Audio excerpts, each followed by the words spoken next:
Hello friends, welcome to study with Kashi. तो friends, आज की इस वीडियो में हम क्लास 12 केमिस्ट्री के मोस्ट इंपॉर्टेंट क्या होता है जब केवल रासायनिक समीकरण दीजिए करने वाले हैं, जो कि हमारे बोर्ड एग्जाम में 2017 से 2025 तक बार बार पूछी गई है। तो चलिए फ्रेंड्स, हम अपनी वीडियो को स्टार्ट करते हैं। देखिए फ्रेंड्स, वीडियो स्टार्ट करने से पहले मैं आपको बता दूं कि आपकी अगर अभी तक कुछ भी तैयारी नहीं हुई है तो आपको घबराने की जरूरत नहीं है, अभी भी आपके पास टाइम है। देखिए, आप सभी जानते हैं कि क्या होता है जब आपके बोर्ड एग्जाम में 5 से 10 मार्क्स के पूछे जाते हैं, और आज की इस वीडियो में मैंने 2017 से 2025 तक बार बार पूछे गए क्या होता है जब केवल रासायनिक समीकरण दीजिए लेकर के आए हुए हैं। तो फ्रेंड्स, अगर आपने इनको अच्छे से तैयार कर लिया तो आपके 5 से 10 नंबर बिल्कुल पक्के हो जाएंगे। तो देखिए फ्रेंड्स, इसमें फर्स्ट है फिनॉल को ठंडे व तनु HNO3 के साथ गर्म करते हैं। तो देखिए फिनॉल, फिनॉल क्या होता है? फिनॉल होता है बेंजीन रिंग पर OH, इसको बोलते हैं फिनॉल। फिनॉल क्या होता है? फिनॉल होता है बेंजीन रिंग पर OH, इसको क्या बोलते हैं फ्रेंड्स? इसको बोलते हैं फिनॉल। तो फिनॉल को हम क्या करेंगे? फिनॉल को हम ठंडे व तनु HNO3 के साथ गर्म करते हैं। तो हम यहाँ पर फिनॉल को क्या करेंगे? HNO3 के साथ गर्म कर देंगे। HNO3 क्या है? HNO3 को बोलते हैं नाइट्रिक अम्ल। क्या बोलते हैं फ्रेंड्स? नाइट्रिक अम्ल। अब देखिए, जब फिनॉल को नाइट्रिक अम्ल के साथ इसकी क्रिया कराएंगे तो देखिए ये किसकी उपस्थिति में होगी? ये होगी सांद्र H2SO4 यानी कि सांद्र सल्फ्यूरिक अम्ल की उपस्थिति में ये क्रिया होगी।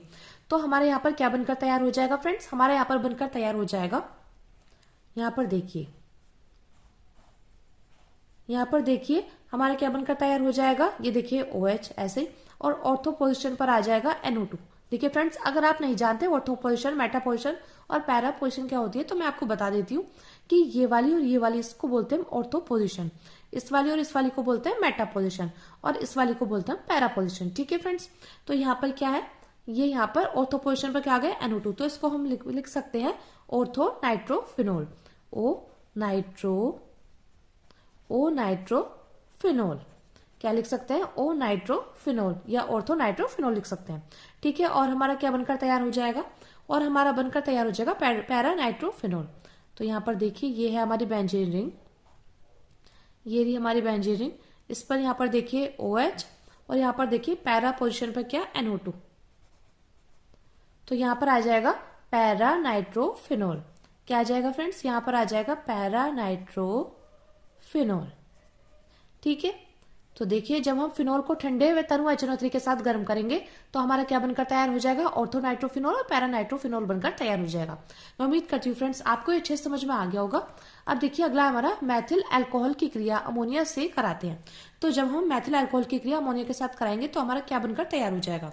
तो देखिए बात करें मैथिल अल्कोहल की, तो मैथिल अल्कोहल होता है CH3OH, इसको क्या बोलते हैं? इसको बोलते हैं मैथिल अल्कोहल, मैथिल अल्कोहल।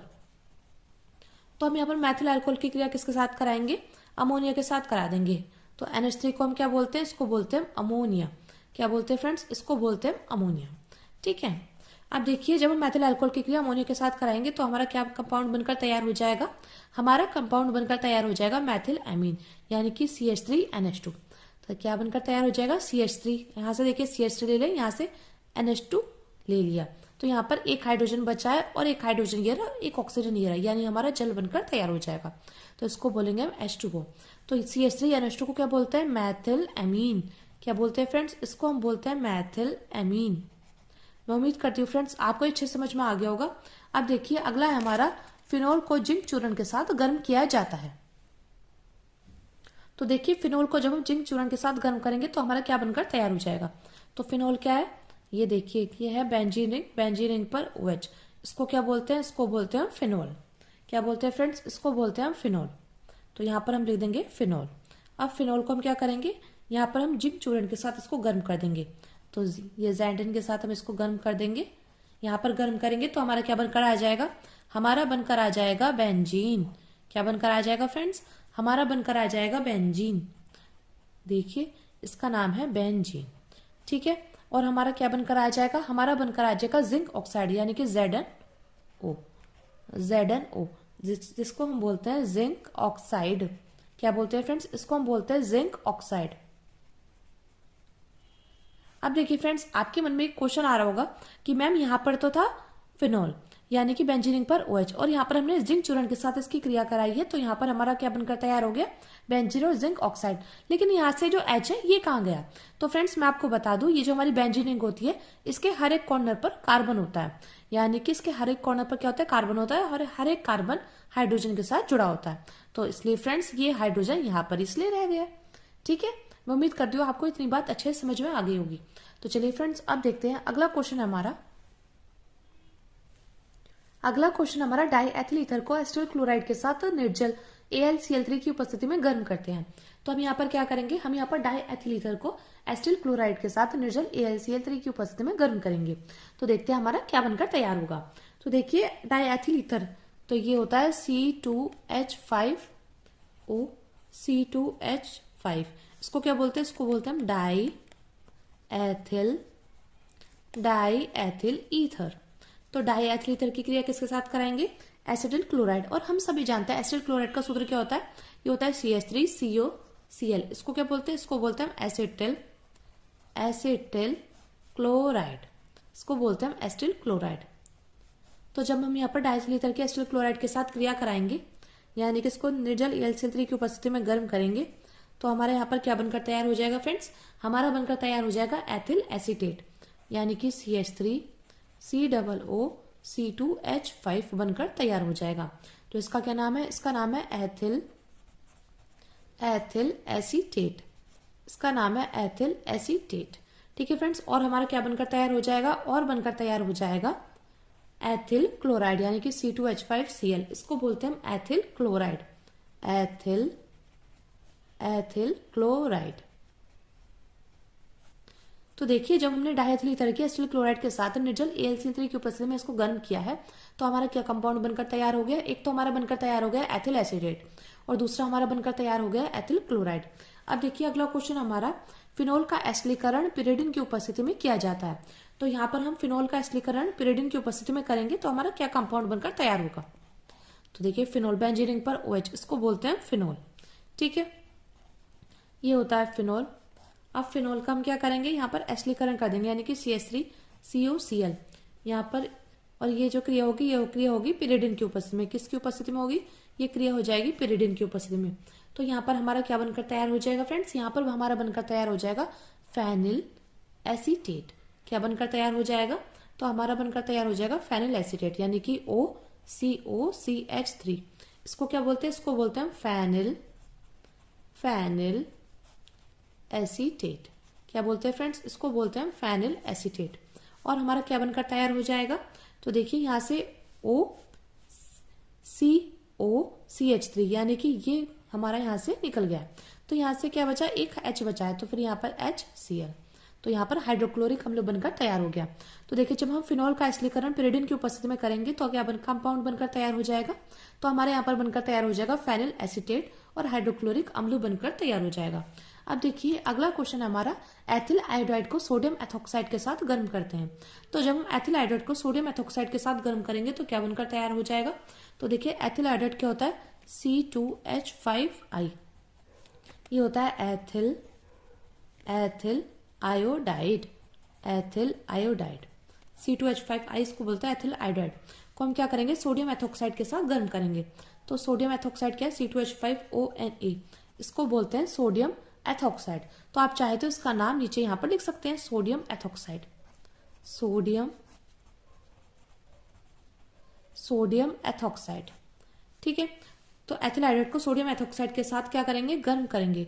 तो यहाँ पर क्या आ जाएगा, यहाँ पर आ जाएगा हमारा डाईएथिल ईथर बनकर तैयार हो जाएगा। तो देखिए C2H5OC2H5, तो इसको बोलते हैं डाईएथिल ईथर। और देखिए फ्रेंड्स, कई बार आपसे डायरेक्टली डाईएथिल ईथर बनाने की प्रयोगशाला विधि पूछी जाती है, तो आपको वो अच्छे से तैयार होनी चाहिए। तो देखिए डाईएथिल ईथर बनकर तैयार हो जाएगा, और क्या बनकर तैयार हो जाएगा, NaI, यानी कि सोडियम आयोडाइड बनकर तैयार हो जाएगा। अब देखिए अगला हमारा, डाईएथिल ईथर को फास्फोरस पेंटाक्लोराइड के साथ गर्म किया जाता है। तो देखिए जब हम डाईएथिल ईथर को फास्फोरस पेंटाक्लोराइड के साथ गर्म करेंगे, तो हमारा क्या कंपाउंड बनकर तैयार हो जाएगा। तो देखिए डाईएथिल ईथर क्या होता है, C2H5OC2H5, तो आप चाहे तो इसको इथर लिख सकते हैं, डाईएथिल ईथर, ये दोनों एक ही होते हैं। फास्फोरस पेंटाक्लोराइड, फास्फोरस यानी कि P, पेंटाक्लोराइड। ठीक है, इसके साथ हम क्या करेंगे, गर्म कर देंगे। तो हमारा क्या बनकर तैयार हो जाएगा। तो देखिए यहाँ पर हमारा क्या बनकर तैयार हो जाएगा, ये है PCl5 है, ठीक है, यानी कि फास्फोरस मेटाक्लोराइड है। देखिए फ्रेंड्स, इसके नीचे नाम जरूर आपको मेंशन करना है। तो देखिए यहाँ से क्या होगा, यहाँ से हमें दिखाई दे रहा है 2C2H5, C2H5 दो बार है, तो हम यहाँ पर 2 लिख देंगे, तो C2H5, ठीक है। अब यहाँ से हम क्या करेंगे, 2 हम Cl ले लेंगे, ठीक है। तो ये क्या है, ये हमारा है एथिल क्लोराइड, ये हमारा एथिल क्लोराइड बनकर तैयार हो गया, ठीक है। क्या बनकर तैयार हो गया, एथिल क्लोराइड। और हमारा क्या बनकर तैयार हो जाएगा, अब देखिए यहाँ पर बचा फास्फोरस, यहाँ पर O यानी कि ऑक्सी और क्लोरीन 3, तो यहाँ पर यानी कि क्या बनकर तैयार हो जाएगा, फास्फोरस ऑक्सी क्लोराइड। तो इसका नाम क्या है, इसका नाम है फास्फोरस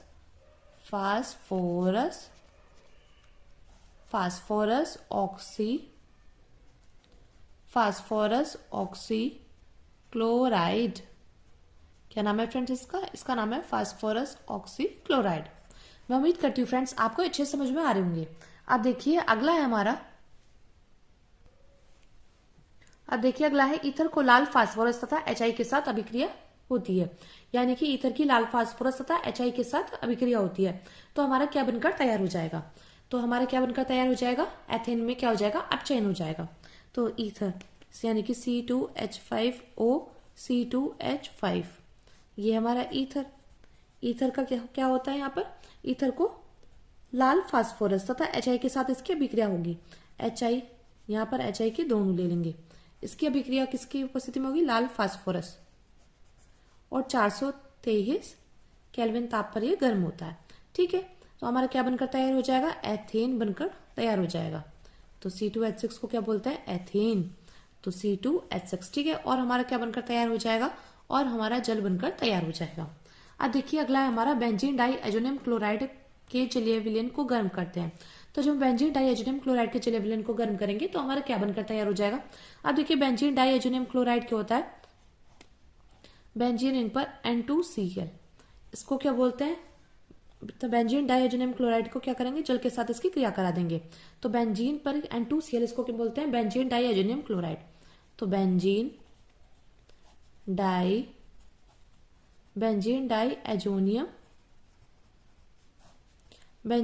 एजोनियम क्लोराइड। तो बेंजीन डाई एजोनियम क्लोराइड की क्या करेंगे, जल के साथ क्रिया करा देंगे, इसको गर्म करेंगे, तो हमारा क्या बनकर आ जाएगा, हमारा बनकर आ जाएगा फिनॉल। बेंजीन रिंग पर OH, इसको बोलते हैं फिनॉल। क्या बोलते हैं फ्रेंड्स, इसको बोलते हैं फिनॉल। और क्या बनकर आ जाएगा, और हमारा यहाँ पर हाइड्रोक्लोरिक अम्ल बनकर तैयार हो जाएगा। यानी कि देखिए एक OH तो आ गया यहाँ पर, और एक H चला जाएगा Cl के साथ, और हमारा नाइट्रोजन गैस क्या हो जाएगी, यहाँ से निकल जाएगी। तो फ्रेंड्स जब बेंजीन डाइएजोनियम क्लोराइड को जलीय विलयन में गर्म करते हैं तो फिनॉल बनकर तैयार हो जाएगा, हाइड्रोक्लोरिक अम्ल और नाइट्रोजन गैस बनकर तैयार हो जाती है। अब देखिए अगला है मैथिल अल्कोहल को एसिटिल क्लोराइड के साथ क्रिया कराते हैं, यानी कि मैथिल अल्कोहल की क्या कराएंगे, मैथिल अल्कोहल की एसिटिल क्लोराइड के साथ क्रिया कराएंगे। तो बात करें मैथिल अल्कोहल की तो ये होता है CH3OH, इसकी हम क्या करेंगे, एसिटिल क्लोराइड के साथ क्रिया करा देंगे, तो ये होता है CH3COCl। अब देखिए इसके नीचे आप नाम जरूर मेंशन करना, क्योंकि अगर इसके नीचे आपने नाम मेंशन नहीं किया तो आपको नंबर पूरे में से पूरे नहीं मिलने वाले। तो मैथिल अल्कोहल, ये मैथिल अल्कोहल, इसका क्या करेंगे, एसिटिल क्लोराइड के साथ इसकी क्रिया करा देंगे, एसिटिल क्लोराइड के साथ इसकी क्रिया कराएंगे तो हमारा क्या बनकर आ जाएगा, हमारा बनकर आ जाएगा मैथिल एसीटेट, यानी कि CH3COOCH3, इसको बोलेंगे मैथिल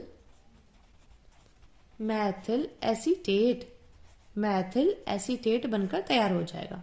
और हमारा क्या बनकर तैयार हो जाएगा, HCl, यानी कि हाइड्रोक्लोरिक अम्ल।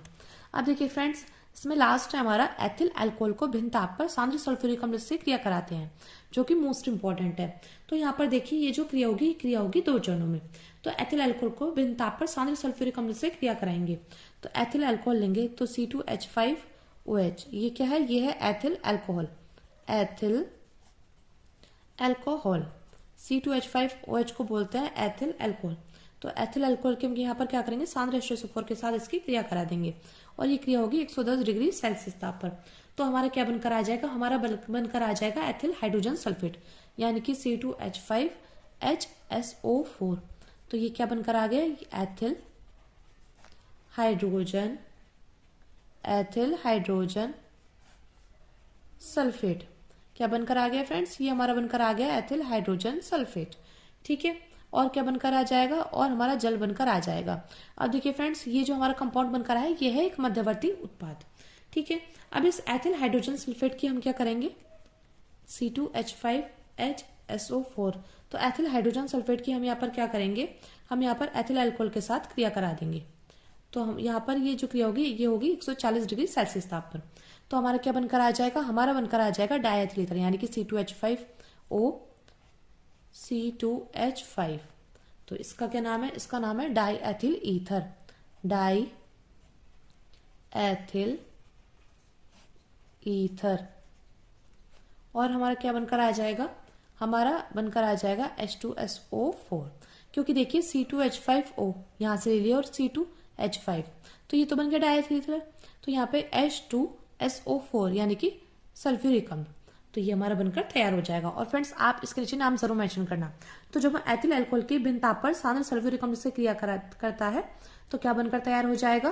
तो देखिए एथिल अल्कोहल सांद्र सल्फ्यूरिक अम्ल के साथ 110 डिग्री सेल्सियस पर गर्म करेगा, तो फिर एथिल हाइड्रोजन सल्फेट बनकर तैयार हो जाएगा। अब ये एथिल हाइड्रोजन सल्फेट जो कि एक मध्यवर्ती उत्पाद बनकर तैयार होता है, इसकी हम एथिल अल्कोहल के साथ 140 डिग्री सेल्सियस पर इसको गर्म करेंगे तो हमारा डायएथिल ईथर बनकर तैयार हो जाएगा और हमारा सल्फ्यूरिक अम्ल बनकर तैयार हो जाएगा। तो चलिए फ्रेंड्स, मिलते हैं नेक्स्ट वीडियो में। Thank you, thanks for watching.